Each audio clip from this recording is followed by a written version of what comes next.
Queen Stratonice II, a figure whose life was tragically intertwined with the volatile politics of the Hellenistic age, found her destiny inextricably linked to the shifting sands of power within the vast Seleucid Empire. Born into the highest echelons of royalty, she was the esteemed daughter of Antiochus II, a formidable and respected ruler whose reign saw significant expansion and consolidation. Her mother was Stratonice of Syria, a woman of legendary beauty who had once captivated her own father, Seleucid II, in a tale of love and dynastic intrigue. This intricate familial web, characterized by intermarriage and complex relationships, was a common feature of the Hellenistic period. Such unions were meticulously designed to consolidate power, maintain dynastic stability, and prevent the fragmentation of the sprawling empires forged in the wake of Alexander the Great's conquests. The weight of these immense expectations rested heavily upon her young shoulders from birth. She was groomed for a life of strategic alliances and political maneuvering. Every aspect of her upbringing was carefully orchestrated. Stratonice II's early life was undoubtedly one of immense privilege, marked by a rigorous and comprehensive education befitting a princess destined for a pivotal role. She learned the languages of diplomacy, the nuances of courtly etiquette, and the histories of her powerful ancestors. She absorbed lessons on governance and the art of persuasion. She was carefully prepared for her future responsibilities, understanding the grand tapestry of Hellenistic diplomacy and the delicate art of courtly maneuvering. Every lesson, every interaction, was a deliberate step towards her predetermined fate. Her marriage, a crucial political alliance of paramount importance, was arranged with her half-brother, Antiochus II Teos. This union, far from being a mere personal affair, was a cornerstone of state policy, meticulously crafted to solidify the Seleucid succession and preempt any potential internal strife or challenges to the throne. The marriage, which likely took place around 261 BCE, bound two powerful branches of the royal family, aiming to present a united front to both internal and external adversaries. Their vows were spoken not just between two individuals, but between two powerful houses, echoing through the grand halls of the palace. The ceremony was a lavish display of power and promise. For many years, Stratonice II reigned as queen, fulfilling her duties with dignity and bearing Antiochus II several children. Among them was the future Seleucus to Callinicus, whose destiny would become tragically intertwined with her own. Her position within the Seleucid court at Antioch seemed unassailable, her lineage impeccable, and her influence considerable. She walked the halls of power with confidence, her regal presence commanding respect from nobles and commoners alike. Her voice carried authority. She moved through the complex political landscape with a keen understanding, adeptly navigating the delicate balance of power that existed between the various Hellenistic kingdoms. Her reign, however, was always inherently precarious, perpetually subject to the unpredictable whims of international relations and the relentless ambitions of neighboring empires. The Seleucid Empire, a colossal entity, was in a constant state of rivalry with Ptolemaic Egypt, its powerful southern neighbor. This rivalry frequently entangled both empires in protracted and devastating conflicts, collectively known as the Syrian Wars. These wars were not simply about territorial gains or strategic advantage. They were profound struggles for prestige, control over vital resources, and ultimately, the very survival of the dynasties involved. Each victory or defeat could dramatically alter the course of history for millions. shifting borders and changing allegiances overnight. The air in the royal court was thick with tension, a constant undercurrent of potential conflict, a silent hum of impending change. Every diplomatic envoy brought new anxieties. Around 252 BCE, a seismic and utterly devastating shift occurred in the political landscape, one that would irrevocably alter Stratonice II's fate and plunge her into a maelstrom of personal and political tragedy. Antiochus II, driven by the urgent need to end the costly and exhausting Second Syrian War, and desperate to secure a lasting peace with Ptolemaic Egypt, agreed to a humiliating and deeply personal condition. He would divorce his loyal queen, Stratonice II, and instead marry Berenice Phanerophorus, the daughter of the powerful Ptolemy II Philadelphus Octave. This act, a cold and calculated maneuver of statecraft, brutally shattered Stratonice's world into 1,000 pieces. The news must have struck her like a physical blow, a betrayal that cut deeper than any sword. Her heart must have ached with disbelief. She was summarily cast aside, her years of unwavering loyalty, her royal status, and even her children seemingly forgotten in the ruthless pursuit of political expediency. The pain of this profound betrayal must have been immense, an agonizing public humiliation for a woman of her regal standing and proud heritage. Stripped of her queenly title and her place at court, she was exiled to Ephesus, a city far removed from the glittering centers of power, serving as a bitter and constant reminder of her dramatically fallen status. Her heart must have been heavy with grief and indignation as she departed, leaving behind everything she had known. The journey to exile was long and solitary, filled with silent tears. The city of Ephesus offered little comfort. Berenice, the new queen, arrived in Antioch with an astonishingly lavish dowry and a vast Egyptian retinue, a display of wealth and power that earned her the epithet Phanerophorus, meaning dowry bearer. Her arrival was a spectacle of opulence, designed to impress and intimidate the Seleucid nobility. The streets of Antioch buzzed with excitement and apprehension. For a brief, uneasy period, it appeared that the peace treaty might indeed hold, and a new, more cooperative era between the Seleucid and Ptolemaic empires could potentially begin. However, the seeds of deep discord and resentment had already been sown, taking root in the fertile ground of courtly intrigue. The Seleucid court was now sharply divided, with powerful factions remaining fiercely loyal to the exiled Stratonice II and her son, Seleucus. These factions simmered beneath the surface, their resentment palpable against the perceived Egyptian intrusion and the humiliation of their former queen. Whispers of discontent filled the palace corridors, growing louder with each passing day. The conspicuous presence of Berenice and her extensive Egyptian entourage created an atmosphere of pervasive tension, suspicion, and thinly veiled hostility, effectively undermining any genuine attempt at reconciliation or lasting peace.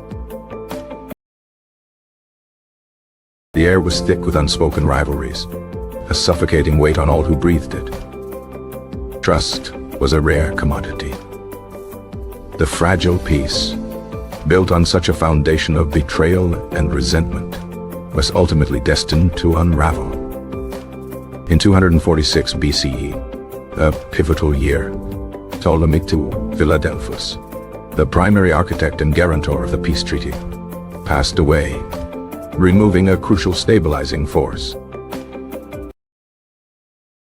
His death sent ripples of uncertainty and apprehension across the entire Hellenistic world. The political vacuum was immediate and dangerous. Shortly thereafter, Antiochus II himself died under profoundly mysterious circumstances in Ephesus, the very city where Stratonice II had endured her bitter exile.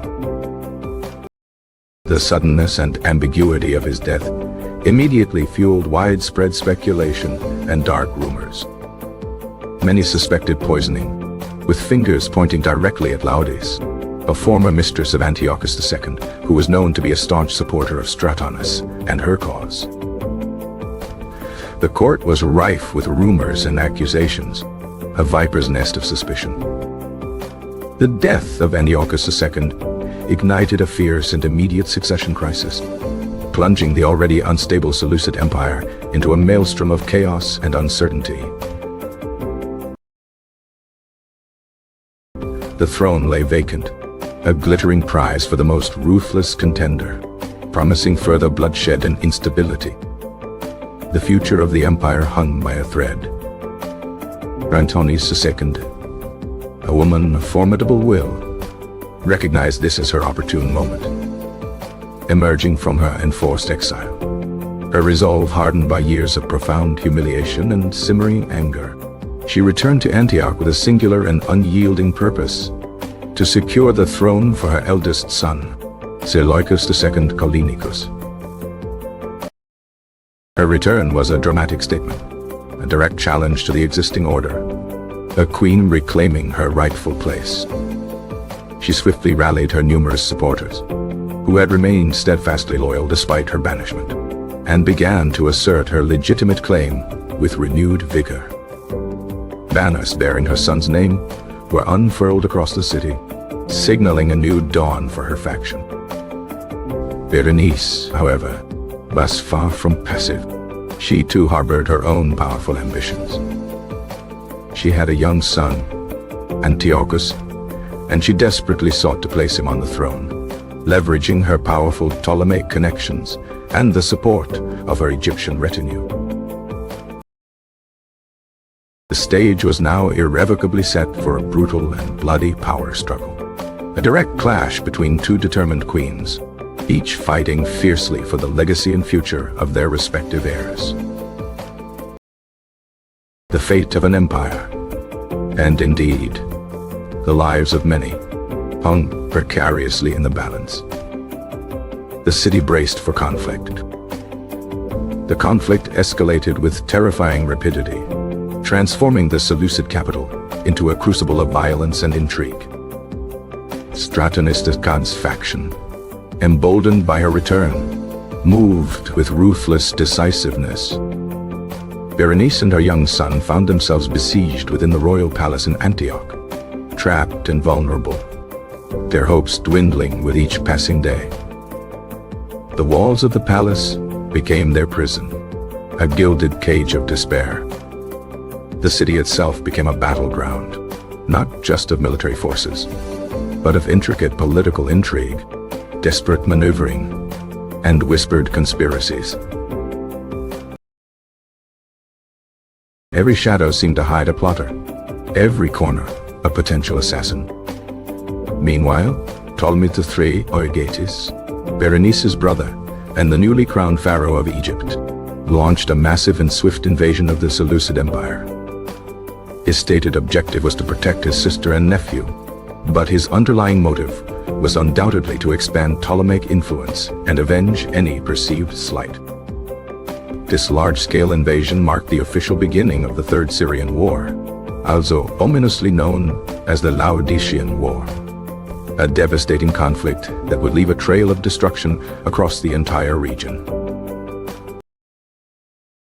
Armies marched relentlessly, and cities burned in their wake, leaving desolation and despair. The cries of war filled the air. Despite Ptolemy III's rapid and overwhelming military efforts, he ultimately arrived too late to save his sister. The forces loyal to Stratonice II and Seleucus II had already acted with chilling and ruthless efficiency. Berenice and her son were captured, their fate sealed by the brutal realities of dynastic warfare, and were subsequently murdered. The precise circumstances surrounding their deaths remain a subject of intense historical debate and speculation, shrouded in the mists of time and conflicting accounts. However, the grim outcome was undeniably clear. Stratonice II had successfully eliminated her primary rival and, in doing so, had secured the immediate succession for her son. This audacious and violent act, however, would have profound and dire consequences, reverberating throughout the Hellenistic world. The murder of a Ptolemaic princess and her legitimate heir was an unforgivable affront to the powerful Egyptian kingdom, demanding swift and brutal retribution. The cries for vengeance echoed across the Mediterranean, a chilling promise of future conflict. The political landscape was forever altered. Ptolemy III, consumed by a righteous rage and a burning desire for vengeance over the deaths of his beloved sister and nephew, continued his invasion with renewed and terrifying ferocity. He swept through the Seleucid territories like a whirlwind, conquering vast swathes of land with astonishing speed and ease. His conquests included not only the strategically vital region of Syria, but also significant portions of Asia Minor, further weakening the already beleaguered Seleucid state. His military campaign was far more than a mere territorial grab. It was a deeply personal, punitive expedition, a relentless quest for vengeance against those who had dared to wrong his family and challenge Ptolemaic supremacy. Stratonice II, despite her recent, albeit bloody, triumph, found herself in an increasingly perilous and untenable position. Her son, Seleucus II, despite being on the throne, struggled desperately to consolidate his power and effectively counter the relentless Egyptian onslaught. The empire was fracturing, and their hold on power was tenuous at best. The weight of the world seemed to press down upon them, a crushing burden of responsibility and fear. Every day brought new challenges. The tide of war, once seemingly in her favor, turned decisively and tragically against Stratonice II. Her strategic gamble had paid off in the short term, but the long-term consequences were now closing in with grim inevitability. She was eventually captured by the relentless Ptolemaic forces in Antioch, the very city where she had so boldly sought to reclaim her destiny and secure her son's future. Her capture represented a profound and devastating reversal of fortune, a stark and brutal testament to the unforgiving realities of Hellenistic power politics. The once proud queen, who had defied the ignominy of exile and fought with fierce determination for her son's right to rule, now faced the full, unbridled wrath of a vengeful pharaoh. Her fate was sealed, a grim inevitability in the face of such overwhelming power. The shadow of death loomed large over her, a cold embrace. Her reign had come to an abrupt and violent end. Ptolemy III, a man hardened by war and driven by a deep sense of familial duty and vengeance, was utterly unwilling to show any mercy to the woman he held directly responsible for his sister's brutal death. He issued the chilling order for her execution. Stratonice II met her tragic end, most likely within the very walls of Antioch, the city that had witnessed both her triumph and her ultimate downfall. She became a poignant and tragic victim of the relentless dynastic struggles that so brutally defined her era. Her story serves as a powerful and enduring reminder of the immense personal cost of unbridled political ambition and the unforgiving, often brutal, nature of ancient power. She was a queen, a devoted mother, and ultimately, a pawn in a much larger, more dangerous game of empires. Her final moments were filled with the weight of her choices, her life flashing before her eyes. The execution was a stark message to all who defied Ptolemaic might.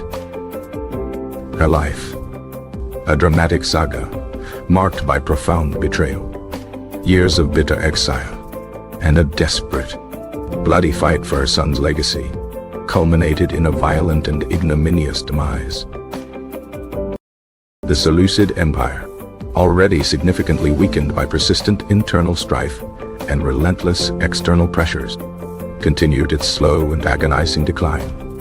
a process tragically exacerbated by the very conflicts that had consumed Stratonice II.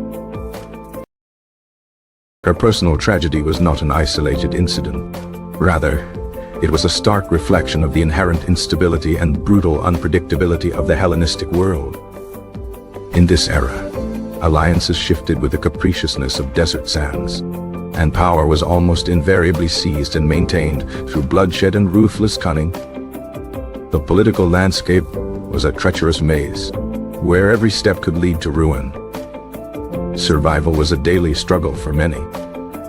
The echoes of her desperate struggle resonated deeply through the subsequent decades, profoundly shaping the destiny of a vast, troubled, and increasingly fragmented empire. Her name, though often overshadowed by the grander narratives of more successful kings and pharaohs, remains a powerful testament to the fierce determination and ultimate vulnerability of a queen caught in the relentless maelstrom of history. The year of her execution is generally placed around 246 BCE, a grim and definitive conclusion to a life lived precariously on the precipice of immense power and constant peril. Her legacy is that of a woman who fought with every fiber of her being for her family's claim to the throne, only to be tragically consumed by the very forces she had so desperately sought to control.